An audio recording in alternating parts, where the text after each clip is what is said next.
Are sitting there, I am sitting here. We have started the class. So this is a very beautiful noon. So, Subhanallah, Sukoon.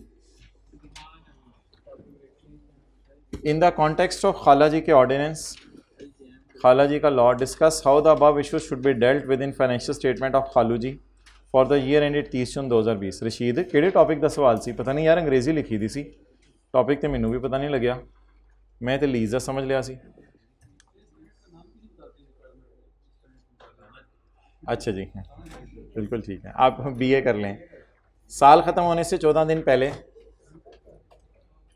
N aircraft of सुकून airline limited कौन सी airline limited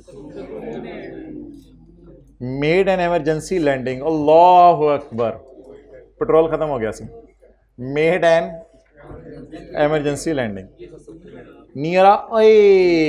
near factory building या runway पे factory building वो तेरी खैर near factory building दो all persons on board were safe रशीद काका मन्ना शन्ना सारे जो फ्लाई कर रहे थे जहाज पे वो बच गए अल्हम्दुलिल्लाह ठीक है the near by factory was damaged factory को चोटें आई हैं एज अ रिजल्ट इस वजह से इन्ना लिल्लाहि व इन्ना इलैहि दो फैक्ट्री वर्कर्स जान से हाथ धो फेंटे और 5 अस्पताल में चले गए हैं और 2 कब्रिस्तान में इन्ना लिल्लाहि व इन्ना इलैहि राजिऊन आगे चलें जी after 1 week of incident accident 22 June 22 June किस तरह यार हाथ धोगी तो तू इधर किसी बच्चे को भी बुला ले फारक से को बता देगा 16 जून में 60 दिन डाल लो 21 बना लो 22 बना लो जो मर्जी कर लो डेट ही दिखनी है ना 17 18 19 20 21 22 23 कर लो जो मर्जी कर लो ऑन 23 जून अच्छा सर ऐसे भी देखना होता है यानी ये ऊपर से मिला के देखना होता है 1 week after 1 week of accident SAL CEO informed in press conference announcement informed in press conference में आके उसने बता दिया date SAL will pay 15 lakh for loss of life 2 बंदे मरे हैं 15 लाख ज़रब 2 30 लाख 3 लाख तो कम हो जाएगा भाईजान 30 lakh and 10 lakh for each injured worker ठीक है इसे पेबल कह दें प्रोविजन कह दें बस विल पे को सर्कल लगा लें विल पे और कम्युनिकेट हो गया इन्फॉर्म हो गया कि will pay therefore a provision या payable will be recorded of कितना 1.5 ज़रब तो जमा 1 ज़रब 5 8 मिलियन का पेएबल नजर आ रहा है हर जगह फाइनेंशियल स्टेटमेंट्स में IAS 10 डिस्कस नहीं करके आएंगे क्यों क्योंकि प्रेस कॉन्फ्रेंस हमारे साल में हो गई है IAS 10 कब डिस्कस करना है जब साल के बाद की कोई डेट सवाल में दे दे अच्छा फैक्ट्री बिल्डिंग भी डैमेज हुई होगी ठीक है किचन में जाके ठोका होगा उन्होंने फैक्ट्री बिल्डिंग के on 8 July 2020 the factory owner उसने मुंह खोल के मांगे हैं 25 मिलियन आपको पता है ये मिलियंस में मांगते हैं लोग आजकल तो 25 मिलियन उसने मांगे हैं मुंह खोल के फॉर फैक्ट्री डैमेजेस मेरी फैक्ट्री जगह जगह से ना जख्मी हो गई है the case is still under the case is still pending case अभी तक क्या है बस अभी तक 30 जून को ही फिर होगा और क्या हो सकता है 8 जुलाई स्टिल मींस बस 8 जुलाई 10 जुलाई जब मर्जी हम खड़े होंगे 10 केसेस अभी तक पेंडिंग केस अभी पेंडिंग ही है यानी डिसाइड नहीं हुआ यहाँ IAS 10 भी थोड़ा सा लगा के आएंगे क्योंकि उसने मांगे कब हैं साल के बाद लेकिन हादसा कब हो चुका है साल से पहले तो however SAL lawyer is of the view that there is a 70% chance that amount would be 20 and 30% chance that amount would be ये परसेंटेजेस KSR ने जीतने वाली हैं या अमाउंट्स के साथ लगी हुई हैं अमाउंट्स के अंदर घुस रही हैं ना ये परसेंटेजेस तो ये परसेंटेजेस अब KSR ने जीतने वाली नहीं है तो मेरे ख्याल से उठा लें 20 को और फिर मैंने कहा था 15 को काट दें 15 को फिर या फिर 30% इंटू 15 जमा 20 इंटू 70% छोड़ें वो जी ये अलग प्रोबेबल है, ये है फैक्ट्री ओनर को जो देना है, ये वो डिसीड वर्कर का नहीं है। ₹20, ये प्रोबेबल है तो इसकी क्या बनाएंगे, और बाकी पॉसिबल है, कॉन्टिंजेंट लायबिलिटी डिस्क्लोज करेंगे।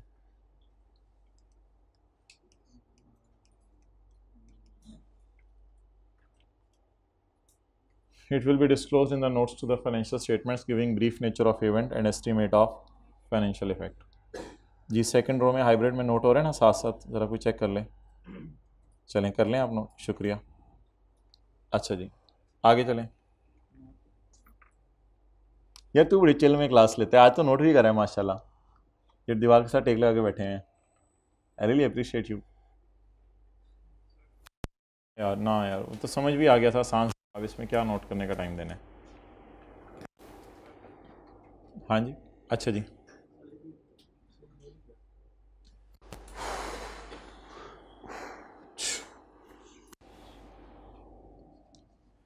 ड्यू टू दिस एक्सीडेंट, इस हादसे की वजह से भाईजन मुका दो गल। नहीं ड्यू टू इस हादसे द एयरक्राफ्ट, अच्छा जहाज खुद भी तो फारग हो गया। द एयरक्राफ्ट डैमेज हुए, अल्हम्दुलिल्लाह अंदर सवारियां महफूज हैं। द एयरक्राफ्ट डैमेज, पर इसके टूट गए और ये रिपेयर भी नहीं हो सकता। माशाल्लाह जी, एयरक्राफ्ट ऐसा ज़बरदस्त डैमेज हुआ है कि ये अब रिपेयर भी नहीं हो सकता, अब कबाड़िए को ही देंगे। And consequently SAL can not use this aircraft any more, इसलिए अब हम ये एयरक्राफ्ट इस्तेमाल नहीं कर सकते। हमारी ज़िंदगी की सबसे बड़ी भूल होगी अगर इस जहाज़ के ऊपर सवारियां बिठाई। हाँ ऐसा हो सकता है कि जहाज़ को कहीं लगा के जो है 10-10 रुपये बैठने के बच्चों से ले लें हम, वो अलग प्रोग्राम है। नहीं दिस जहाज़ can not be any more. और अच्छा ये हमारा नहीं है, ओ तेरी खैर, वरना तो हमने एंट्री करनी थी P&L डेबिट एरोप्लेन क्रेडिट। आपको पता है एरोप्लेन भी क्रेडिट होता है, सो जाता है P&L डेबिट एरोप्लेन क्रेडिट, वही एंट्री होनी था डिस्पोजल की। The aircraft was on lease, ये लीज के ऊपर है। और मंथ, अच्छा बाहर से लीज पे लिया हुआ रशीद, गल वध गई है। The aircraft was acquired on lease at a rental of $0.5 million for 10 months। Monthly rental, हाँ ये टोटल रेंटल नहीं है रशीद, मंथली मैनू नहीं नजर आता, तीनों आ जाते की गल है यार। Monthly rental of $0.5 for 10 months expiring on 31 अक्टूबर।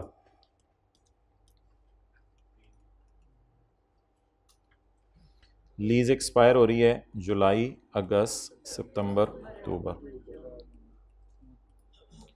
अगर ये जहाज 16 जून को ना गिरता, अगर ये जहाज 16 जून को ना गिरता तो इसका जहाज पायलट, इसका पायलट इसको अक्टूबर तक उड़ाता रहता, शॉ शॉ शी शू। अच्छा the aircraft was acquired on lease as per lease agreement, lease agreement के मुताबिक अगर एयरक्राफ्ट का हादसा हो जाए, हो गया, अगर हो जाए, SAL इज रिक्वायर्ड टू पे द रेंटल, फिर भी रेंट देता रहेगा ये। अगर हादसा हो जाए फिर भी रेंट देता रहेगा। सोचें कोई लफ्ज जहन में आ रहा हो? ऑनरस कॉन्ट्रैक्ट, भाई ने बता दिया जाए में ये। अगर इसका हादसा हो जाए फिर भी ये, अब मैं कैंसिल नहीं कर सकता डील, फिर भी मुझे देना पड़ेगा इसका रेंटल। इज रिक्वायर्ड टू पे मींस कॉन्ट्रैक्ट हो चुका हुआ है।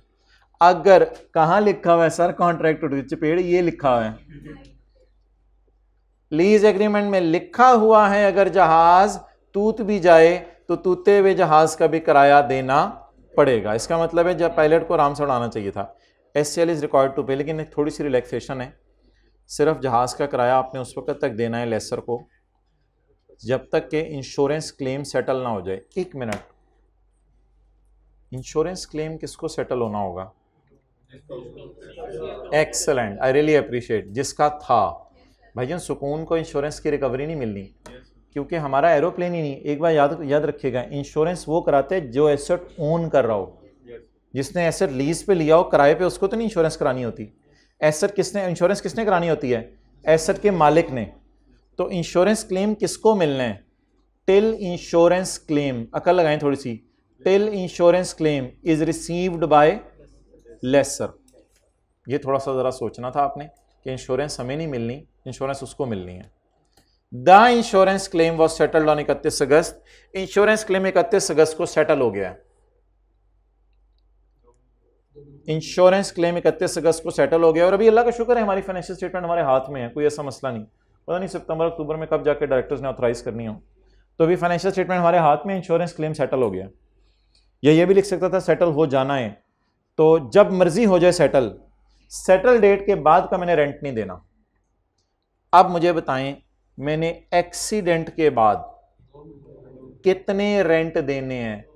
3। एक्सीडेंट के बाद 30 जून को रेंट दूंगा, 31 जुलाई को, 31 अगस्त को। लेकिन इसको डिस्कस नहीं करना था क्योंकि इसकी प्रोविजन नहीं बनानी, ये तो पे हो जाएगा ना। डिस्कस तो कर सकते हैं वैसे, 30 जून का रेंट पे हो जाएगा, लेकिन छोड़े परे। प्रोविजन किसकी बनानी है? जो पे करने वाला रह गया है। मुझे बताएं यहां पे खड़े होके मैं फ्यूचर की लाइबिलिटी कैसे बुक करूं? जुलाई और अगस्त का किराए की लाइबिलिटी कैसे बुक करूं? वो तो सवाल इम्प्लाइड हो तो फिर 30 जून को ही होगा। अच्छा, यहां पे खड़े होके मैं फ्यूचर की लाइबिलिटी कैसे बुक करूं? भाईजन की थी अभी सवाल कराया 2 दिन पहले, मैंने लीज पे एसेट लिया था, अगले 3 साल का रेंटल मैंने एक्सपेंस में डाल दिया था। ऑनरेस कॉन्ट्रैक्ट यही तो कहते हैं फ्यूचर की लाइबिलिटी बुक करो। किस वजह से? कि फ्यूचर की है नहीं, आज खड़े होके हमें पता चल गया है कि if I honour, if I cancel, if I honour, अगर मैं लीज एग्रीमेंट ऑनर करता हूं, कैंसिल की ऑप्शन ही नहीं है। इफ आई ऑनर, तो एक लाइन लिखी हुई है, can not use this aircraft any more. अगर मैं ऑनर करूं तो जुलाई और अगस्त में सवारियों से किराया नहीं आना और आउटफ्लो होना है 0.5 इंटू 2, नहीं मैं पाक रुपीज में कैसे कन्वर्ट करूं, डेटा नहीं दिया हुआ। 0.5 इंटू 2, $1, $1 मिलियन, बल्कि $1 मिलियन, ये मेरा क्या है? आउटफ्लो। तो $1 मिलियन मेरा आउटफ्लो है, कैंसल करने की ऑप्शन नहीं है। तो इफ आई ऑनर, यार यही तो होता है ऑनरेस कॉन्ट्रैक्ट के, आज खड़े होके अगर फ्यूचर का कॉन्ट्रैक्ट भी पकड़ लिया है तो उसकी एंट्रीज कर दें, क्योंकि अब शिकंजे में फंस गए हैं, कुछ कर नहीं सकते। तो ये वाली कौन सी डिस्कशन करनी थी? It will be recorded at lower of cost to fulfil or cost to cancel. So the cost to cancel is not given, so cost to fulfill is, that is the rental of July and August. So an onerous contract provision will be recorded at $1 million multiplying with the exchange rate prevailing on the date of balance sheet date. 30 जून को जो exchange rate होगा IS 21 लगाएंगे यहाँ पे और उसके मुताबिक इसको कन्वर्ट कर देंगे।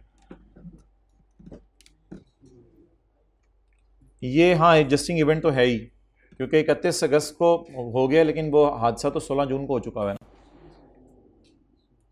कर सकते हैं उसकी डिस्कशन भी। अब मैं ये आईकैप का सोल्यूशन ही खोल के आपको दिखा देता हूँ। 3 होगी, एक तो वर्कर्स को पैसे देने हैं, दूसरा कंपनी को पैसे देने हैं, तीसरा लीज एग्रीमेंट के लफ्ज़ से पता चल रहा हमारा कॉन्ट्रैक्ट क्या हो गया है। ये कैसे पता चला? इफ आई ऑनर तो कुछ नहीं आएगा, any more, can not use this any more, तो फ्यूचर इनफ्लो 0 और डॉलर पे करने हैं, तो फ्यूचर आउटफ्लो इज $1 मिलियन। देखते हैं आईकैप ने कंजूसी की है सोल्यूशन में या बड़ा दिल से लिखा है। ये हर दफ़ा एग्जामिनर का मूड होता है, कंजूसी करे या दिल से। S CEO committed in press conference it is a constructive obligation, so SAL would compensate, therefore SAL should make a provision of, बहुत कंजूसी किया है, and in this case the past event is, नहीं बताया, बहुत कंजूसी की है, the past event is accident and the outflow is probable because he has made the announcement। तो ये बहुत कंजूसी की है जवाब देने में उसने, प्रोविजन की सारी बातें डिस्कस नहीं करके आया।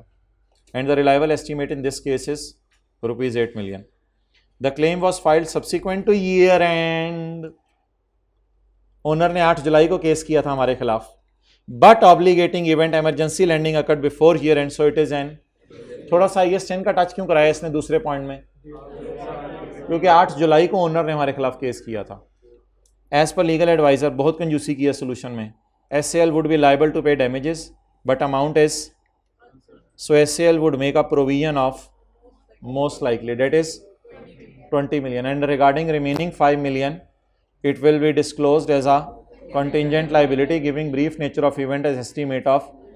अब कौन पूछने वाला यार इसको? कभी सोल्यूशन इसके ख़त्म ही नहीं हो रहे होते, एक एक सफ़े पे पूरे फैले होते हैं, कभी इस तरह करके सोल्यूशन फारग कर देता है. तो वो जो दूसरी वाली साइड है उसने 5 मिलियन वाली डिस्कस नहीं की. और एयरक्राफ्ट की lease, since aircraft is no more usable for us and insurance claim is expected to settle by the contract become, therefore asset should make a liability for rentals, that is $US amount should be translated into PKR by applying the closing exchange rate on 30 June. 30 जून को जब entry करेंगे तो जो भी rate होगा उसके मुताबिक इसको लगा देंगे. हाँ, मेन बातें लिखती हैं, ठीक है. मैंने आपको बताया कि इतनी गुंजाइश है अवेलेबल, लेकिन मेरे ख्याल से आप लोग ज़्यादा कहेंगे आपको लिखने को तो कम लिख के आएंगे. तो कभी कभी एग्जामिनर ही लिखता है, फिर बच्चे ही पूछते हैं आके, फिर टीचर को बताना पड़ता है कि बेटा वो लिख रहा है ज़्यादा तो आप भी ज़्यादा लिखने की आदत डालो. सर नहीं, इस वाले ने कम लिखा था. यार इस वाला मूड में होगा अपने इस वक्त, मैं क्या करूँ? हर बंदा मूडी होता है इधर. आज तो किसी भी बंदे को हाथ डाल लें उसकी अपनी ही कहानी चल रही होती है. अब मैं आपको क्या बताऊं और क्या क्या बताऊं और क्या ना बताऊं. नहीं, I take my words back. अच्छा जी,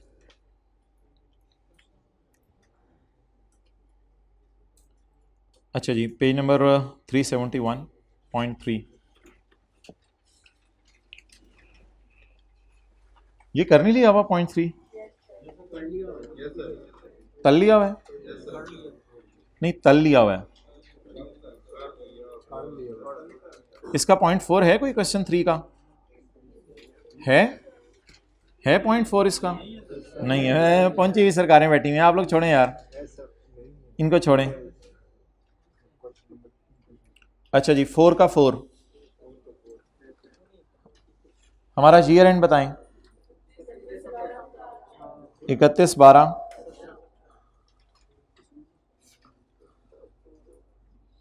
यार एक चीज़ सुन लें, सवाल में ना एक लाइन लिखी हुई है, सवाल में एक लाइन लिखी हुई है, वी आर स्टैंडिंग ऑन 15 फरवरी 18. इसका मतलब है अभी हमारी फाइनेंशियल स्टेटमेंट्स हमारे हाथ में हैं, हम 15 फरवरी 18 को खड़े हैं.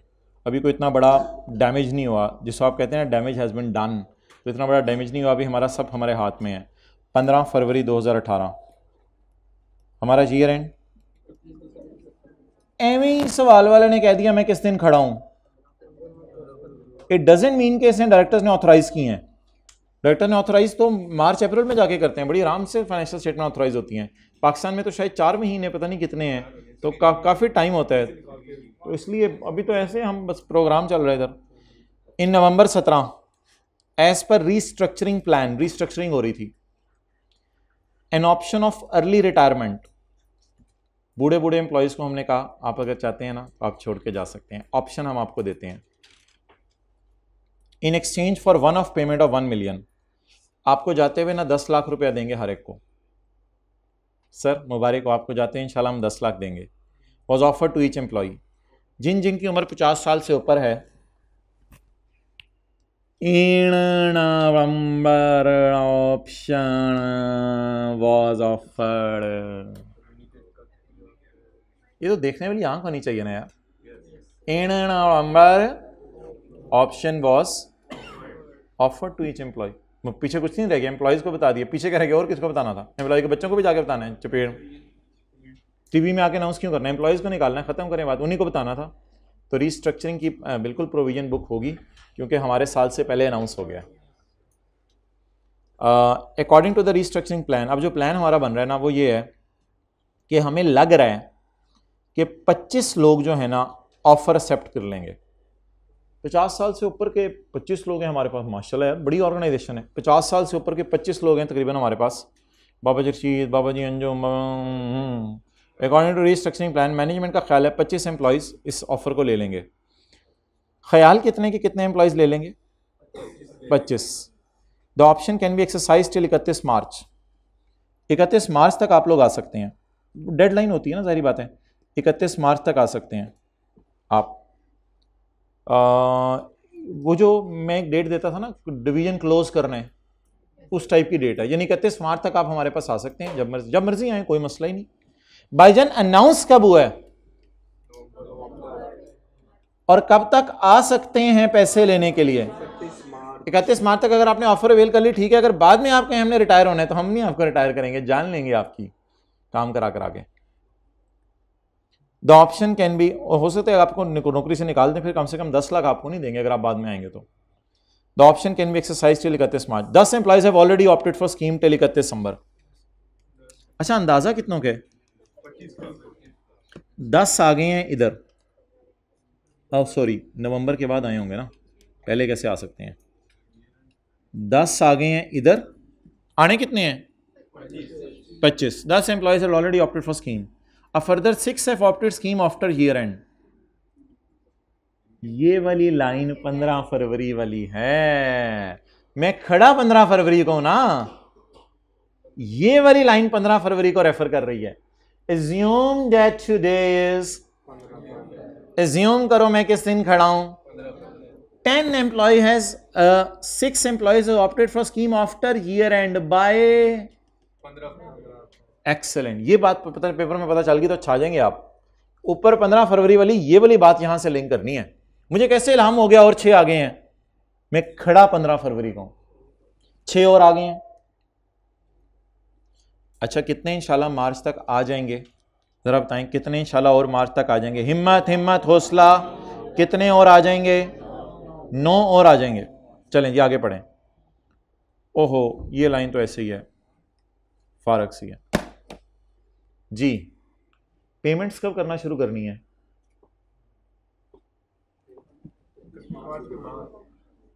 As a part of restructuring early retirement exchange for one off payment was offered. Offer की है अभी तो एम्प्लॉयज़ को, नवंबर में सिर्फ ऑफर की है।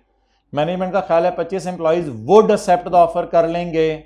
ऑप्शन एक्सरसाइज की जाती 31 मई को। सवाल में लिखा हुआ है cost relating to restructuring except one of payment to employees have already been provided by ML in its financial statements। Restructuring के अलावा बाकी अगर कोई कॉस्ट है तो रीस्ट्रक्चरिंग की जो वन ऑफ पेमेंट वाली कॉस्ट है वो अभी तक हमने फाइनेंशियल स्टेटमेंट्स में रिकॉर्ड नहीं की। एक छोटी सी बात करके क्लास क्लोज कर रहा हूं। रीस्ट्रक्चरिंग के वक्त ना ऐसा भी हो सकता है कि हम किसी लॉयर से एग्रीमेंट साइन करवाएं इनके, तो लॉयर शॉयर को अगर फीस को देनी है ना, वो दे के हम एंट्री उसकी कर चुके हैं या देने की एंट्री कर चुके हैं और उससे एग्रीमेंट्स ड्राफ्ट करवा रहे हैं। Cost related to restructuring, there can be so many cost of restructuring, there can be so many. Is not only जाने वालों को 10 लाख देने, और बड़े फॉर्मेलिटीज होती हैं। जैसे शादी करानी है, इट्स नॉट ओनली द जहेज, इट्स मौलवी साहब को निकाह के पैसे भी देने हैं, मैरिज हॉल अरेंज भी कराना है, खाना भी है। तो इट्स नॉट ओनली रीस्ट्रक्चरिंग के एम्प्लॉयज़ को 10-10 लाख दे देंगे और एम्प्लॉयज़ घरों, भाईजान बात टेक्निकल होने लगी है, एम्प्लॉयज़ को 10-10 लाख दे देंगे, एम्प्लॉय घरों में चले जाएंगे। It's not so easy. Lawyer को हो सकता है फीस देनी पड़े और कोई फॉर्मेलिटीज अरेंज करनी पड़े।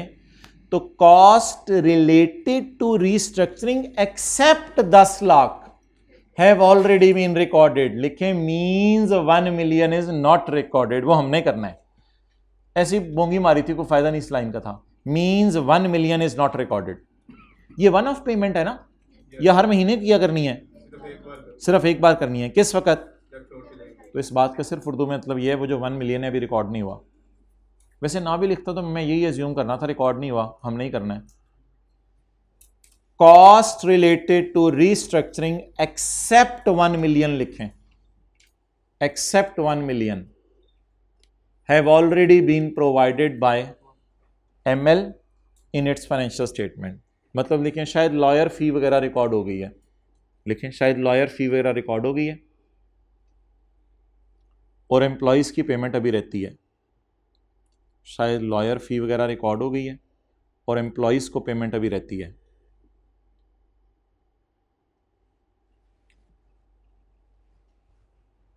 अच्छा यार ये तो अजीब सी लाइन थी। मैंने आपसे जो पूछना है वो ये पूछना है कि मैं लाइबिलिटी कितनों की बुक करूं, 10 की, 16 की या 25 की? 10 एम्प्लॉयज़ की, 16 एम्प्लॉयज़ की या 25 एम्प्लॉयज़ की? 15 पता नहीं कहाँ से आ गया भाई। अभी तक रिकॉर्ड नहीं हुई मीन्स अभी तक कैश में पे नहीं हुई। आप बोंगी मार रहे हैं। वो सवाल कह रहे रिकॉर्ड नहीं हुई, तो अगर कैश में पे हो गई होती 10 को, अगर 10 को पे, आप लोग कह रहे हैं पे हो गई है, अगर 10 को पे हो गई होती तो रिकॉर्ड हो गई होती। पेमेंट को अकाउंटेंट भूलते हैं या नहीं भूलता? नहीं भूलता। तो वो कहते हैं already been provided for. Financial statement में कुछ एंट्रीज हो गई हैं, कुछ नहीं हुई। वन ऑफ पेमेंट की कोई एंट्री भी नहीं हुई फाइनेंशियल स्टेटमेंट में। आप बता दें। देखो ना, प्रोविजन सिरे से प्रोवाइड ही नहीं हुई, यानी प्रोवाइड का मतलब है जर्नल एंट्री नहीं हुई सिरे से। अब और ऑब्वियसली जर्नल एंट्री नहीं हुई का मतलब होगा कैश में पेमेंट नहीं हुई। अगर कैश में हो जाती तो फिर एंट्री भी हो जाती, कैश की एंट्री अकाउंटेंट भूलता। इतनी बात को कॉम्प्लिकेट क्यों कर रहे हो? कॉस्ट रिलेटेड टू रिस्ट्रक्चरिंग, मिसाल के तौर पे लॉयर फी वगैरह, except 10 lakh have already been provided in financial statements. Provided means recorded, provide का मतलब रिकॉर्डेड लिखें। तो lawyer fees is recorded means what is not recorded? 1 million per employee is not recorded. My question is कि what is the past event? Announcement. Announcement की वजह से कितनों के आने की उम्मीद है? लाइबिलिटी 25 की बुक करेंगे, लाइबिलिटी पूरी 25 की बुक करेंगे। एक छोटी सी मिसाल देता हूं, एक छोटी सी मिसाल देता हूं, बड़ी पते की मिसाल है, गौर से सुनिए आंखें खोल के। इस दिन फैक्ट्री में आग लग गई। मेरा अंदाजा है कि 25 एम्प्लॉइज आएंगे, 10 आ गए, 6 और आ गए, मैं इस दिन खड़ा हूं और मुझे लग रहा है कि 9 और आ जाएंगे। आप पागल हैं कि अगर आप 16 की प्रोविजन बुक करेंगे? आने पे प्रोविजन बुक नहीं होती, हादसे पे प्रोविजन बुक होती है और उसमें रिलायबल एस्टीमेट लगाया जाता है। The reliable estimate is 25। एक लाइन लिखी हुई है यहां पे, according to restructuring plan. Lawyer से क्यों मशवरा मांग रहे हैं? हमारे अपने एम्प्लॉइज हैं। वी एक्सपेक्ट के 25 लोग आएंगे। अब अगर हमारी उम्मीद है कि 25 आएंगे और अभी तक आए 16 हैं, तो क्या बाकी नहीं आएंगे? अच्छा, ये वाले 9 क्यों आएंगे? अनाउंस हुआ हुआ है। ये वाले 9 क्यों आएंगे? अनाउंस हुआ हुआ है। तो चलें इस डिस्कशन को इंशाल्लाह कल रिज्यूम करते हैं किसी और सवाल में डाल के। थोड़ा सा कुछ समझ आया? थोड़ा सा तो नहीं आया? 16 को इतना लाइबिलिटी करें ना, बाकी भी इंशाल्लाह आएंगे, ऐसी तो बात नहीं। हमारा अंदाजा है ना आएंगे। आगे तो फिर क्या कहेंगे, नहीं देना, और अभी टाइम नहीं गुजरा। एक्सपेंस डेबिट प्रोविजन क्रेडिट कर दें 25 मिलियन से। हाँ कर दो, वो कर दो, वो उसमें कोई मसला नहीं, क्लोज कर दो। हाँ होमवर्क कोई नहीं, बस यही वाले